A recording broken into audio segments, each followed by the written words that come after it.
Get off this sidewalk right now, you filthy bum! The kick to the sole of his foot woke Miguel violently. He opened his eyes, blinking against the harsh afternoon sun. Two police officers stood over him, dark silhouettes blocking the light. The man sat up slowly. Long gray, tangled hair, dirty beard, a face marked by 65 years. Half of them lived on the streets. Thin, layered clothing, sneakers without laces.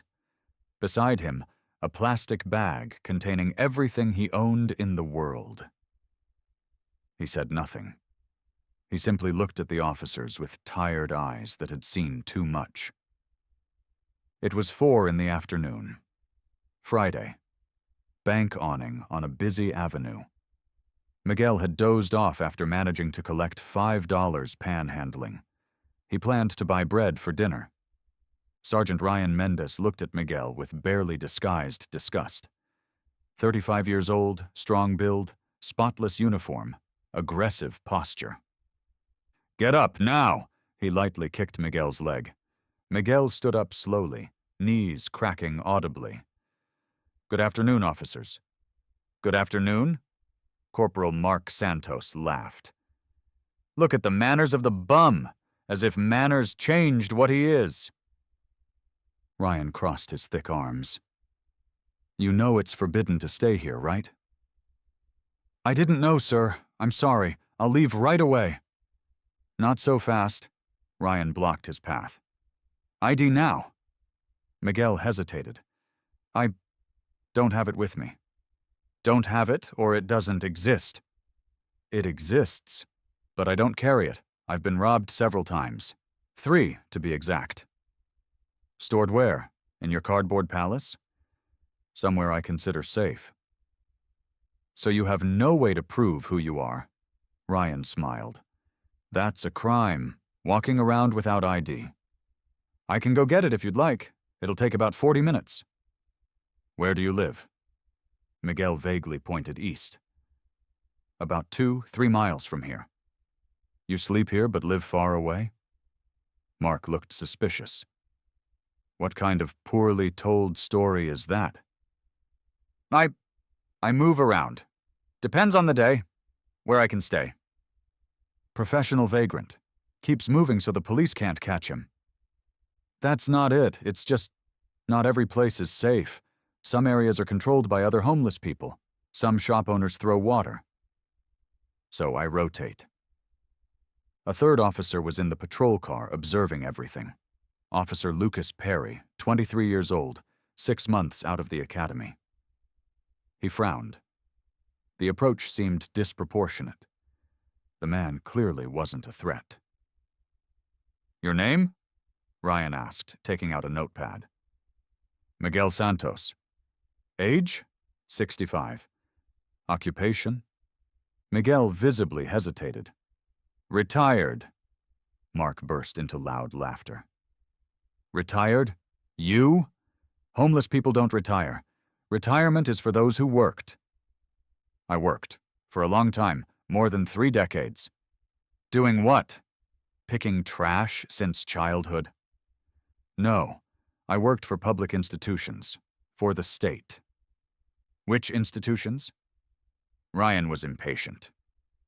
Miguel looked away, watching people rush past without looking at them. "I prefer not to go into details."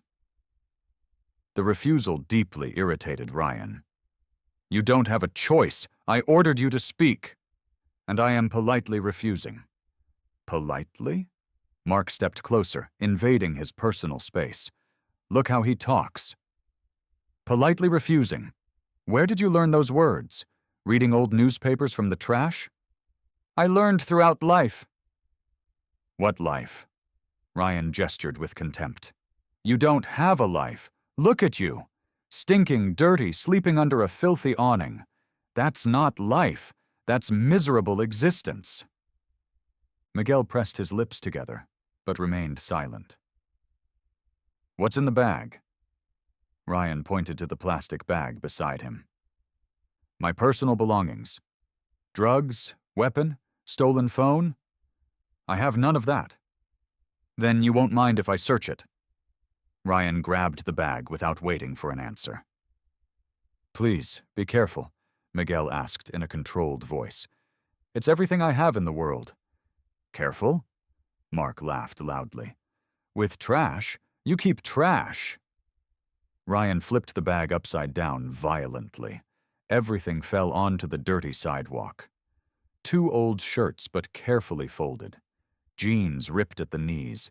A thin, worn blanket, permanently stained but clean. A piece of soap wrapped in plastic. A toothbrush worn down until the bristles were nearly gone. A broken comb. A dented aluminum mug. And an old book, cover worn by time, yellowed pages. What kind of filth is this? Ryan kicked the clothes, spreading them further across the ground. This is disgusting. They're my clean clothes, Miguel said, voice still controlled but with growing tension. I washed them yesterday morning at the park faucet, let them dry in the sun, folded them carefully. Clean? Mark picked up a shirt and smelled it, making an exaggerated face of disgust. It stinks. Smells like sewage. I washed it with the soap I have. I did the best I could with the resources I possess. Well, your best is awful. Mark threw the shirt down hard and stepped on it. Look, now it matches the rest of your miserable life. Miguel looked at the trampled shirt, now marked with a boot sole. His hands clenched into fists at his sides, but he did not move. Did not react. Lucas stepped out of the patrol car, unable to bear it anymore. Sergeant, this isn't necessary. Back to the car, Perry. Ryan didn't even look at him. But he hasn't done anything that justifies this. I decide what he did. Now get back or you're suspended. Lucas hesitated, looking at Miguel. The elderly man made a small, almost imperceptible gesture with his head. Don't get involved. It's not worth your job. Yes, Sergeant. Lucas stepped back but continued observing closely, clearly uncomfortable. Ryan picked up the blanket from the ground. And this probably has more bugs than fur. It's my blanket. I use it to sleep. It protects from the cold. From the cold? Mark grabbed it too, examining. This doesn't protect from anything. It's so thin you can see through it. You must freeze every night. Sometimes I do freeze, Miguel admitted. But it's what I have. And you deserve it. Ryan threw the blanket into a puddle of dirty water nearby. Look, I gave you a bath. It's even cleaner now. Miguel looked at the blanket soaked in brown water. It would take days to dry, nights without protection from the cold. But he still didn't react. Sir, please. Lucas tried again, louder. This has gone beyond any reasonable limit. Perry, last warning. Back to the car or you're getting arrested too. Lucas clenched his teeth, but obeyed.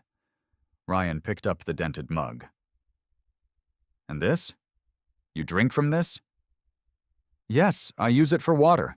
Sometimes for coffee kind people give me. Kind? Mark laughed. Kind people giving coffee to a bum? They pity you. It's not kindness. It's pity. Either way, I'm grateful, Miguel said. Pity or kindness, it keeps me alive. They shouldn't keep you alive. Ryan threw the mug far. It hit the wall, and the metallic sound echoed. A bum like you is a waste of oxygen. Society would be better without. Miguel flinched at the comment, but maintained composure. Mark noticed the broken comb. You comb that hair? For what? To impress the rats?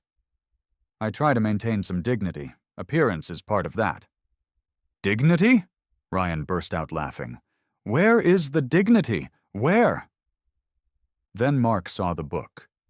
He picked it up with morbid curiosity. And this? A homeless man reading? Now that I need to see? Please, be careful with that, Miguel said, voice changing for the first time. More urgent, more concerned. It has great value to me. Value? Mark opened the book. Yellowed pages, densely annotated in the margins, underlined, marked. What old junk is this? It's a military history book. I was given it a long time ago. Who would give you a book? Another bum? No, someone important. Someone I respected very much.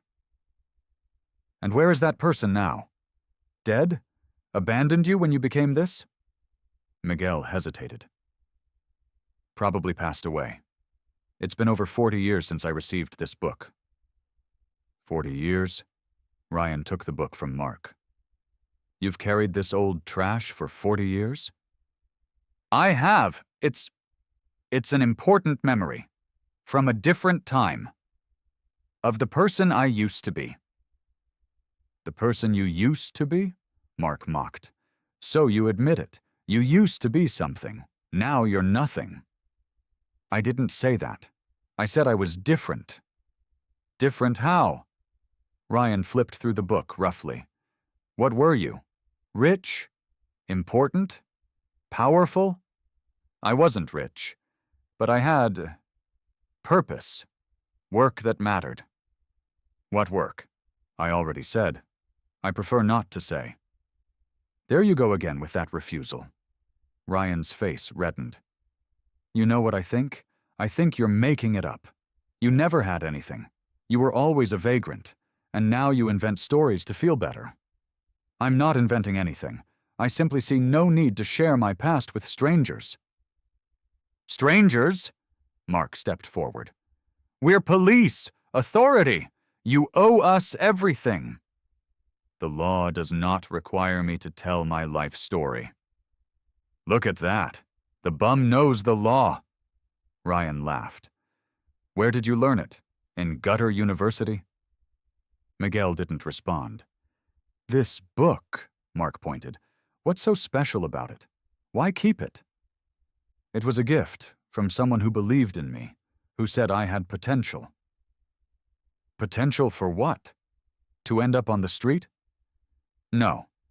Potential to make a difference, to serve with honor. Serve?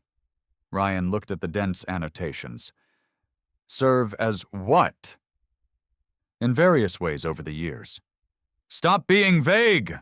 Ryan shouted, drawing the attention of passers-by. Some stopped, forming a small audience. A woman in her 40s carrying shopping bags stopped. What's going on? Nothing, ma'am, Mark said. Just a routine approach with a vagrant. Did he do something wrong? Existing is wrong enough, Ryan replied. The woman frowned uncomfortably but said nothing. Continued walking. A man in a suit also stopped. This doesn't look routine. It looks like humiliation. Would you like to be arrested too? Ryan threatened. The man hesitated, then kept walking, muttering something about abuse of authority.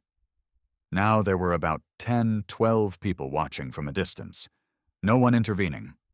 Just watching. Look, Mark said to the small audience. This is what happens when you fail in life. You become this, an example of failure. Some people looked away in shame. Others kept watching. Ryan returned to the book. These annotations, did you make them? I did. Over years. Studying. Learning. Studying what? Strategy, tactics, history, leadership. Leadership? Mark burst out laughing. You can't even lead your own life. I led in the past. I no longer can. Because you failed. Ryan began tearing the pages. One. Slowly. Then another. No! Miguel stepped forward for the first time. Please, don't do that. Or what? Mark grabbed the book too and tore more pages. You're going to stop me. I won't stop you, but I am asking, begging. That book is all I have left from that time. The only physical proof that I was something beyond this. Proof of what? That you worked? Big deal. Proof that someone believed in me, that someone saw value. Miguel's voice was breaking now. The dedication. On the first page. It was handwritten.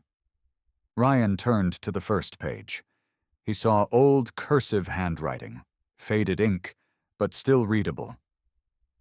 To Miguel, who will always serve with honor even when it's hard, even when the world says it isn't worth it. Keep being an example.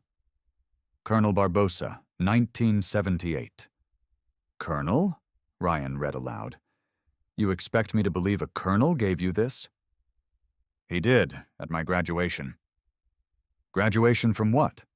Bum school? Miguel closed his eyes. I won't say. Then it doesn't matter. Ryan tore the dedication page into 4 pieces. There, I solved your problem. Now you don't have to keep it anymore. Miguel made a sound that was half scream, half muffled sob. He dropped to his knees, grabbing the pieces. No. That was the only proof he wrote it. He who? Mark kicked more pages. That imaginary colonel? That made-up story? It's not made up. Miguel stood up, the pieces trembling in his hands. He was real. He believed in me. He said I would make a difference. And did you? Ryan gestured at Miguel from head to toe. Look at the difference you made. You ended up on the street, eating trash, sleeping under awnings. This is the difference you made. The crowd had grown. 20 people now, some filming with their phones, others just watching with a mix of pity and morbid fascination. Lucas was in the patrol car with his fists clenched so tightly, his nails dug into his palms. It was wrong. So wrong. But he was just an officer. No power. No voice. Please, Miguel tried one more time. Please give back what's left of the book. I'll leave. I'll go. I'll never come back here, I promise. Just give me the book. Give back? Mark tore more pages. Why give back trash? It's not trash. It's memory. It's proof that my life meant something. It did! Ryan ripped half of what was left in one motion. Pages flew into the air. The wind carried them. Some fell into the street. Cars ran them over. Past. It's over. It died. Now your life is this. Miguel dropped to his knees again. This time he didn't get up. He just stayed there, picking up scattered pages, trying to piece together something that could no longer be fixed. You don't understand, he said quietly, more to himself than to them. That book reminded me of who I was, that I served with honor, that I made a difference. And you destroyed. Good! Ryan threw the empty cover onto the ground. Now you can focus on who you are, a vagrant, dead weight, a walking failure. A voice in the crowd shouted, This is inhumane. You want to do something about it? Mark challenged.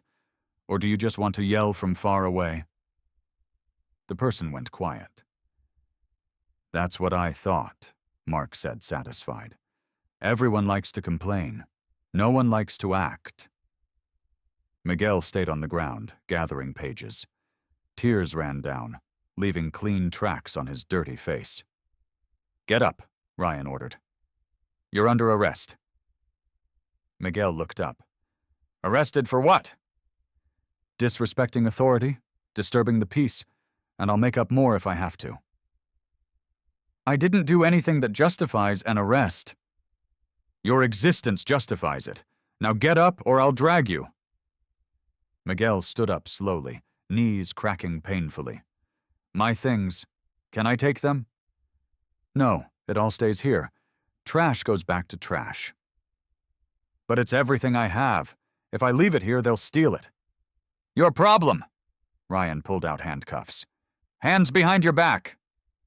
This isn't necessary. I'll cooperate. I won't resist. I'm not asking. Hands, now! Miguel put his hands behind his back. Ryan cuffed him with unnecessary force. the metal cutting into his wrists. Lucas got out of the patrol car again. "Sergeant, this is abuse, clear as day, documented." He pointed at the people filming. "This is going to go viral. This is going to be a problem." "Let it go viral," Ryan shoved Miguel. "No one cares about a bum. They'll support people like me." "You're wrong," Lucas said, voice trembling but firm.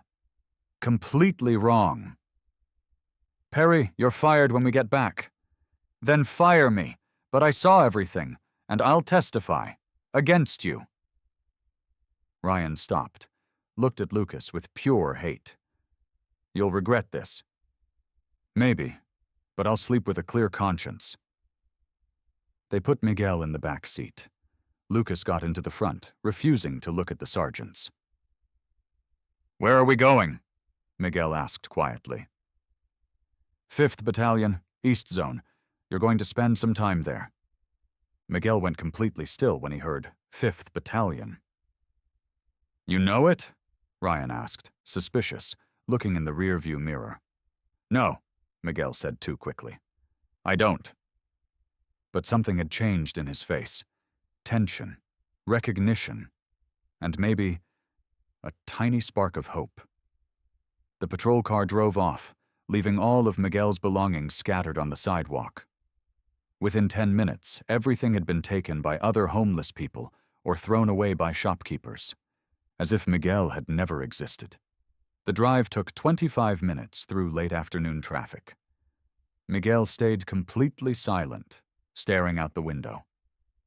He recognized every street, every turn, every corner. He had patrolled those streets for years, decades. When they arrived at the barracks, Miguel saw the familiar building. The high wall had been repainted, but the structure was the same.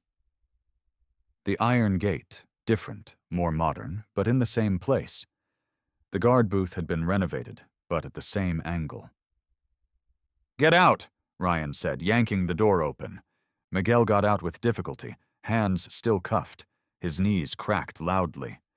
And if you've made it this far in the video, comment, "Good Captain," so I can leave you a lovely heart. And go ahead and subscribe to the channel. But back to our story. They passed the guard booth. The soldier at the entrance, a kid no older than 20, looked at Miguel with obvious pity, but said nothing. They went inside the building, and Miguel had to fight to keep his composure. The corridor, he knew this corridor. The walls had been repainted, light green instead of the old beige. But the layout was identical, same width, same doors, same smell of coffee mixed with disinfectant, same sound of radios, voices, computer typing. They had added air conditioning. There were new frames on the walls, photos of recent classes. But beneath it all, it was the same building where Miguel had spent 20 years of his life. "Wait here," Ryan shoved him toward a wooden bench. Miguel sat, looked around, saw a portrait of the current governor, a photo of the battalion commander, a colonel he didn't recognize, a board with goals and statistics. Lucas sat beside him. "Sir, are you okay?" "I am. Thank you for asking, and for trying to help. It wasn't enough." "It was more than most would do. You risked your job. That has value. And it doesn't help much if you're going to be prosecuted unfairly. The truth has a way of coming out, eventually." Lucas looked at Miguel with a strange expression. "You don't talk like a typical homeless man." "And how does a typical homeless man talk?" "I don't know. Different. You have vocabulary, grammar, even posture, even in handcuffs. How did you learn?" Miguel gave a small, sad smile. Life teaches a lot of things, if you pay attention. The book they destroyed, what was it about exactly? Military history, campaigns, strategies, leader training. Are you interested in military matters? I used to be. It's part of a life I no longer have. What life? Before Miguel could answer, Ryan returned with another officer. An older sergeant, around 50-something, bulky, with the tired expression of someone who had seen everything. "Is this the bum?" Sergeant Ramos asked. "This one. Arrested for disrespect, resisting, and disturbing the peace." Ramos looked Miguel up and down. An elderly man, thin, cuffed, clearly harmless. Did he physically resist? No, but verbally. Verbal resistance isn't a crime, and disrespect. He kept being vague, questioning our authority. That's not disrespect either. Disrespect requires a direct insult to an officer. Did he insult you? Ryan hesitated. Not with specific words, but... Then it wasn't disrespect, Ramos sighed heavily. Ryan, I can't process a charge that didn't happen. Not on my watch. But Sergeant Ramos, he's a bum. He was sleeping under an awning. That's not a crime. It's sad. It's a social problem, but it's not a crime. He needs to learn. He doesn't need to learn anything. You do, Ramos said with clear disapproval. Take off the cuffs. Let him go. What? But that's an order. Ryan removed the cuffs with visible anger, squeezing Miguel's wrists far harder than necessary. You can go, Ramos told Miguel. Sorry for the trouble. Some officers forget that a badge comes with responsibility. Miguel rubbed his marked wrists. He stood slowly, looked around the corridor one last time. The eyes of a man silently saying goodbye to a place that had once been home. Is there a problem? Ramos asked, noticing his expression. Miguel hesitated. No, it's just, this place feels familiar. Have you been here before? I passed through here a few times, a long time ago. Another life. When? Decades ago. 4 decades, maybe. Doing what? Miguel began to answer when a voice echoed down the corridor. Wait! Wait! Everyone turned. A lieutenant around 50-something came hurrying down the hallway. Gray hair, uniform with medals, wide eyes fixed on Miguel. Miguelito? He said, incredulous. Miguel Santos? Is that you? Miguel froze completely. He recognized the voice. The face older, but unmistakable. Robert? Robert Alves? My God! The lieutenant practically ran the last few steps. It's you, Captain Santos, sir! The silence was absolute and stunned. Ryan blinked several times. Captain? Lieutenant Robert stepped close to Miguel, tears forming in his eyes. Sir, what? How? He looked at the dirty clothes, the long beard, the extreme thinness. What happened to you? Robert, Miguel said, voice thick. How long has it been? 30 years! Since you trained me in '88, since I graduated. Robert turned toward Ryan with rising fury. Do you know who this man is? He said he's homeless, Ryan stammered. Homeless? Robert exploded. This man is Captain Miguel Santos, retired. He served 35 years in this force, one of the best instructors this battalion ever had. He trained half the active officers, including me. That's impossible, Mark muttered. Impossible? Impossible? Robert's face went red. I was his student, class of '88. He taught me everything I know, ethics, technique, honor. How dare you call it impossible? Sir, Lucas spoke up. I tried to stop it. They destroyed his things, a book, a colonel's gift. They tore it all apart. Robert went pale. What book? Military history, Miguel said quietly. From Colonel Barbosa. From my graduation. My God! Robert put a hand over his mouth. That book was legendary. Everyone knew it.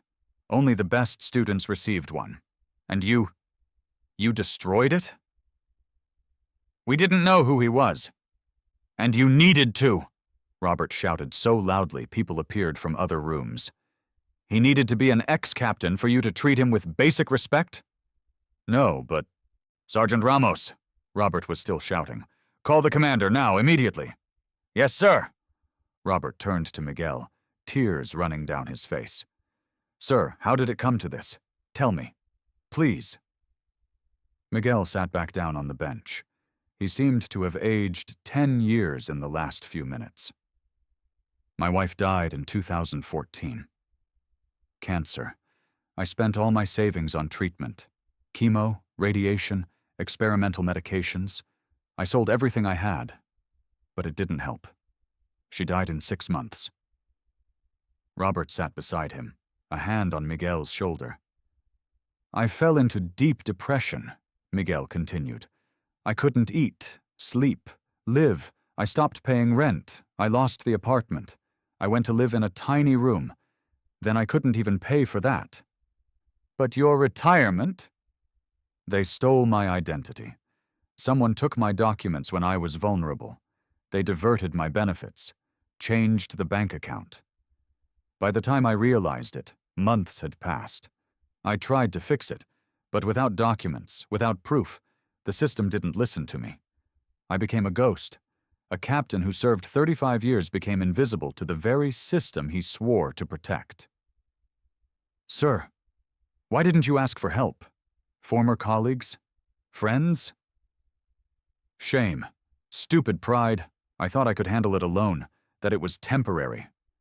He looked at his own trembling hands. But 1 year turned into 2. 2 turned into 3. And suddenly I was so deep I couldn't see a way out. Military footsteps echoed. Captain Peter Almeida entered the corridor. 50 years old, upright posture, medals on his chest. He stopped when he saw Miguel. Instant recognition. Captain Santos, he said, low and shocked. Is that you, sir? Miguel stood with effort. Captain Almeida?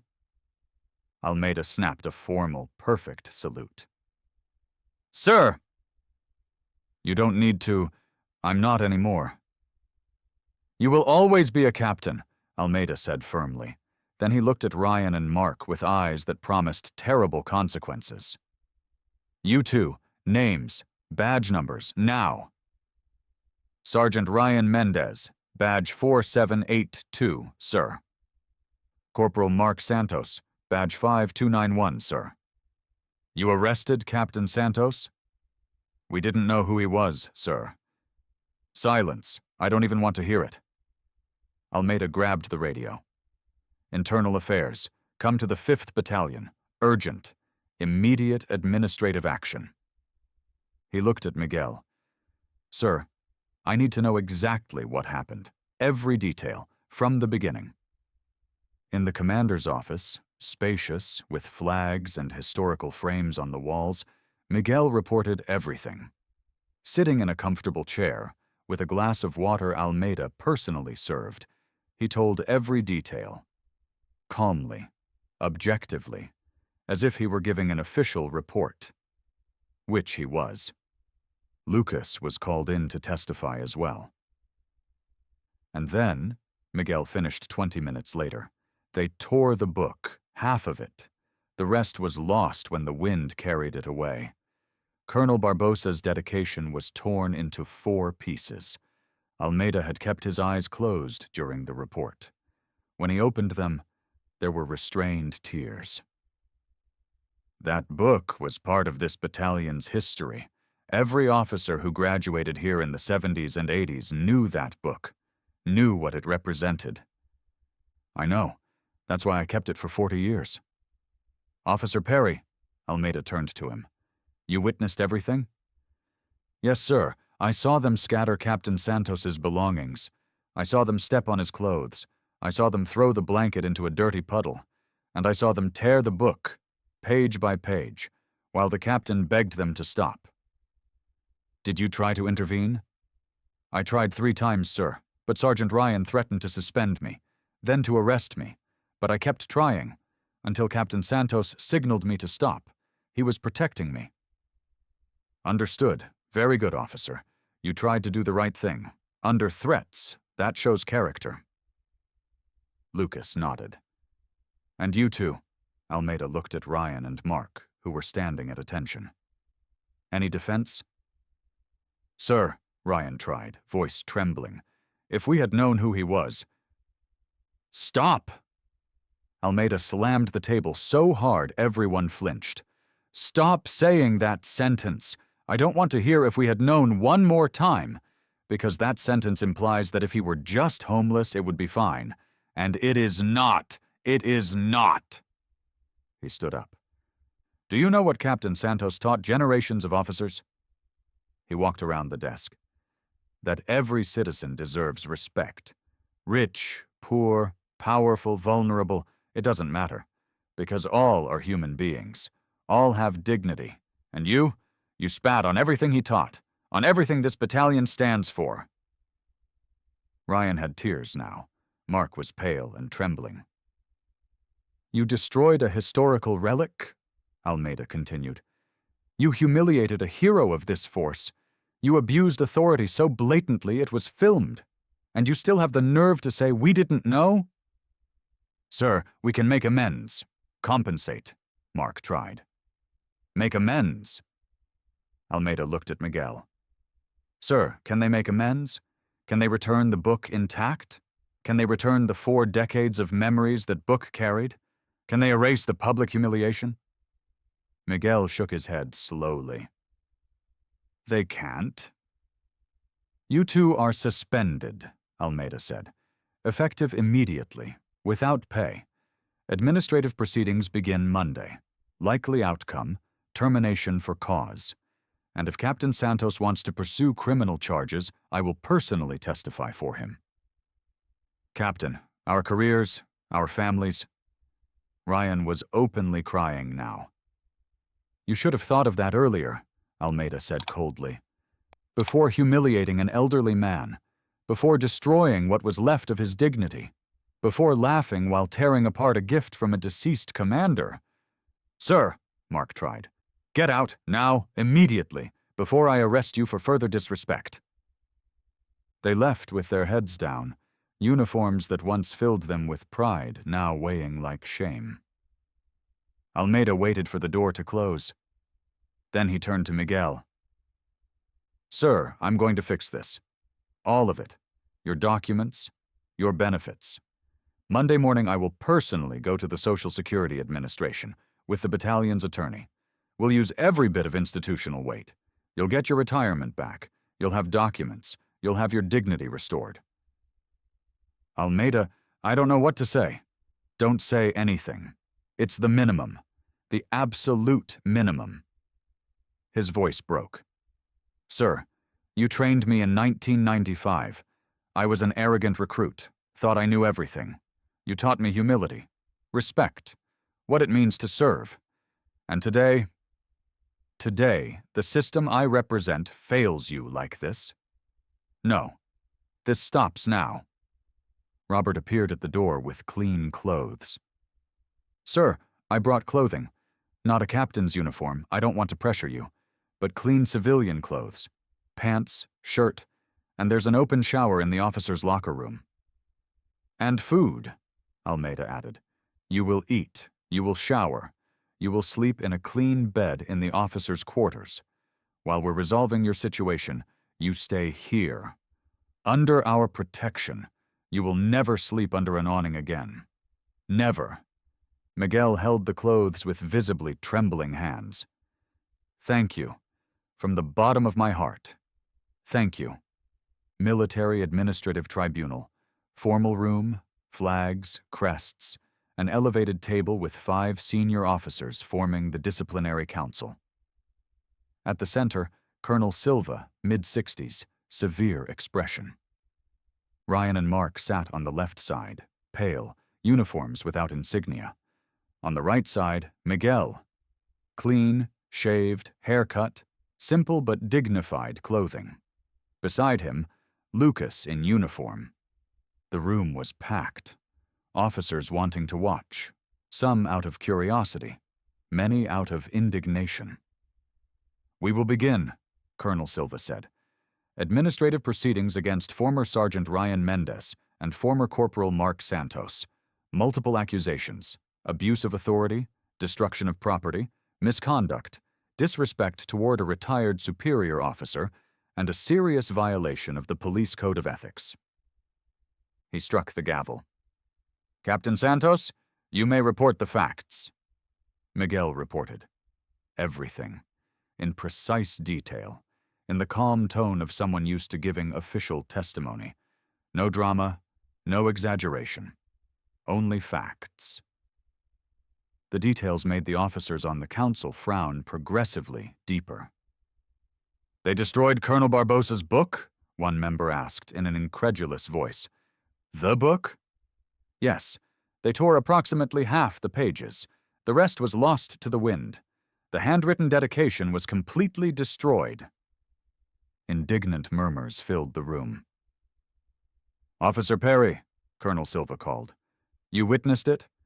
"Yes, sir. I saw everything. I tried to intervene multiple times. I was threatened with suspension and arrest, but I insisted, until Captain Santos protected me by signaling me to stop." "Did you see the destruction of the book?" "I did, sir. They tore it while the captain begged. He literally begged, and they laughed. They thought it was funny." More murmurs, louder each time. "Are there more witnesses?" Colonel Silva asked. "Yes, sir," the prosecutor stood. 3 civilians who witnessed and filmed it, and 4 prior victims of the accused." "4 prior victims?" "Yes, sir. The investigation revealed a pattern. This was not an isolated incident." "Call the first civilian witness." A woman in her 40s entered, nervous. "My name is Julia Santos. I was shopping when I saw it. I filmed part of it." "What did you see?" "I saw the officers humiliating the elderly man, stepping on his clothes, throwing the blanket into a puddle, tearing the book while he cried. It was horrible, inhumane." "Why didn't you intervene?" "I was afraid. They were police, armed. I just filmed and posted it online, so someone would do something." "Thank you. You may sit." Second civilian, a man in a suit, around 50. "I'm Marcus Almeida. I saw it too. I protested. I asked if it was a stop or humiliation. The sergeant threatened to arrest me. I stayed quiet, but I filmed too." Third civilian, a young man in his 20s. "I'm a student. I filmed everything. It went viral, 5 million views. The comments were brutal against the officers." "Thank you. Now," Colonel Silva looked at the prior victims. "First, Mr. Carlos Mendoza." A black man around 50 entered, thin, nervous. "Mr. Carlos, describe your experience with the accused." "It was 8 months ago. I was coming back from work. I'm a custodian. Company uniform, work card in my pocket, but they stopped me. Sergeant Ryan said I looked suspicious. He made me take my shirt off in the street. Full search. People walking by staring. Humiliating. They found nothing. But he said, 'This time you got lucky, but I'm watching you.'" "Did you file a report?" "No, I was afraid of retaliation." Second victim, Ms. Amanda Silva. A woman around 30 entered. "I'm a nurse. 6 months ago I was driving. Broken headlight. Corporal Mark stopped me, asked for my documents, kept looking at me in a weird way, said the ticket could be negotiated, made comments about my appearance. I left, but I was afraid to report it." The indignant murmurs grew. Third victim, Mr. John Batista. A man around 60, simple appearance. "I collect recyclables. A year ago they destroyed my cart. I had cans I collected all day. They kicked everything, laughed, said it was street cleaning. I lost the day's work. I never reported it because who would believe me?" Fourth victim, Mr. Rafael Costa. A black young man in his 20s. "I'm a college student. 5 months ago, coming back from class, they stopped me, searched me, humiliated me, Said I didn't look like a student. Said my diploma was fake. They kept me on the street for an hour. Total humiliation. Colonel Silva was visibly furious. Prosecutor, is there a pattern? Yes, sir, a clear pattern. The accused targeted vulnerable victims, poor people, black people, homeless people, people without resources to fight back, and abused them systematically. Understood. He turned to Ryan and Mark. Do you want to say anything in your defense? Ryan stood up trembling. Sir, we were wrong. Severely. We admit it. But we're not monsters. We were officers who lost their way. Lost your way, Colonel Silva said coldly. You didn't get lost. You chose that path, repeatedly, victim after victim, for years. Sir, if we could go back. But you can't. You can't return Captain Santos's book. You can't return the dignity of the 8 victims we heard. You can't erase the viral videos that stained this force's image. He struck the gavel. Unanimous decision of the council. Termination for cause for both of you. Total loss of rights. Permanent ban from holding any public office. Recommendation of criminal prosecution for abuse of authority, destruction of property, and harassment. He struck it again. And more. 200 hours each of mandatory community service at a shelter for the homeless. You will learn in practice to see humanity in those you despised. Sir, Mark tried. I'm done. Escort officers, remove the former officers. Ryan and Mark were taken away. Uniforms they once wore with pride, now symbols of ultimate shame. Miguel remained seated, mixed emotions on his face. Colonel Silva stepped down from the dais. He approached. He rendered a formal salute. Captain Santos, sir, on behalf of this force, I apologize, deeply, sincerely, for what you endured, for what the system allowed to happen. This should never have occurred. Colonel, thank you. But it wasn't your fault. It was the fault of the system I represent, and that system will change.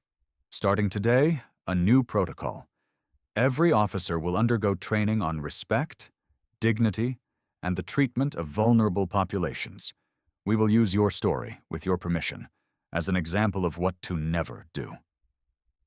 Miguel nodded. You have my permission, if it helps prevent others from suffering the same. Lucas stepped closer. Sir, may I speak? You may, officer. Thank you. Thank you for protecting me that day. Thank you for teaching me, without words, that doing the right thing is worth it, even when it's hard. You already knew that, officer. You just needed confirmation. Because of you, I decided, I'm going to build a career in this. I'll try to be the kind of police officer you were, who serves, who protects, who respects. Then you'll be excellent.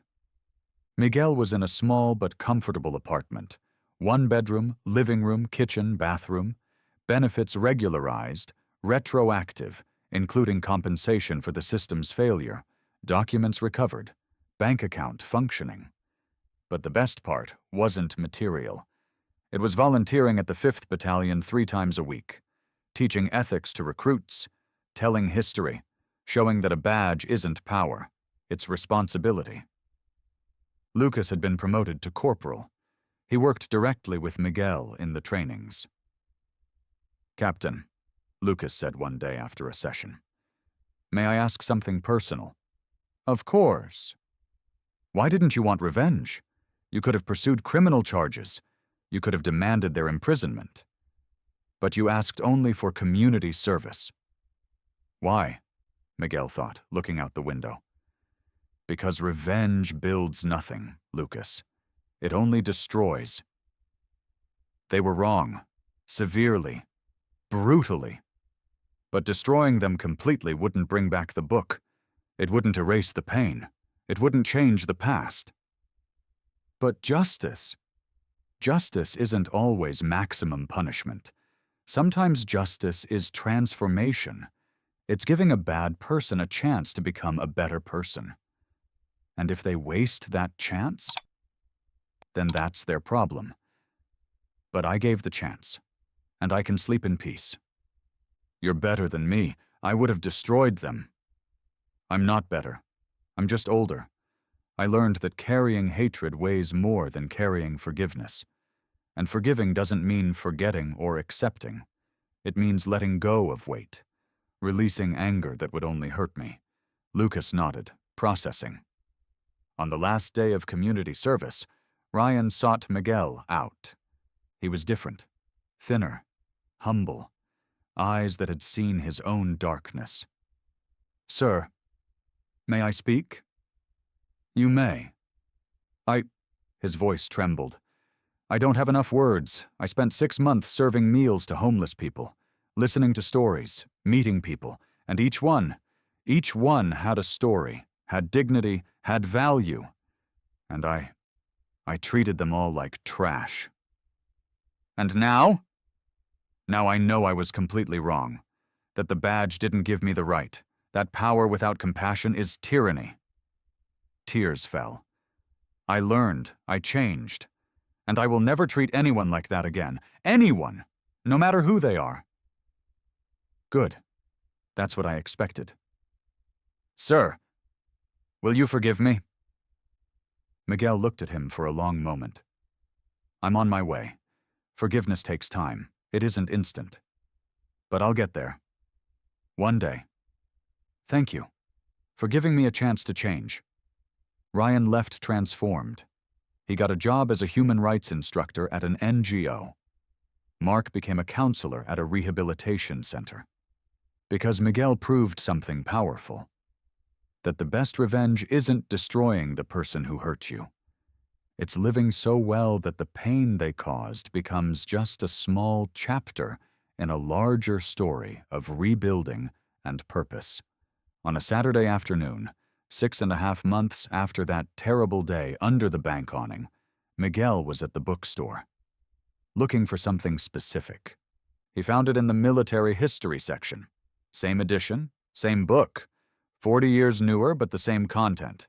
He bought it, took it home, opened to the first blank page, and he wrote, in careful handwriting, "To myself, who survived when it would have been easier to give up, who kept honor even when the world stripped away dignity, who chose to forgive when revenge would have been easier. Keep being an example, even, especially, for yourself." Miguel Santos, captain, retired but never defeated, 2024. He closed the book, placed it on the shelf beside a photo of his late wife, and for the first time in 4 years, he felt complete peace. Not because he forgot the pain, he never would. The original book still hurt. But because he learned that rebuilding is possible, that stolen dignity can be recovered, and that a man is not defined by the worst day of his life, but by how he rises afterward. He had been knocked down, but he got up and he was standing. And that was all that mattered. And if you made it this far in the video, comment, "Good Captain," so I can leave you a lovely heart. Share to remember that everyone deserves respect, and leave your like to support our work. Subscribe to always receive more stories like this.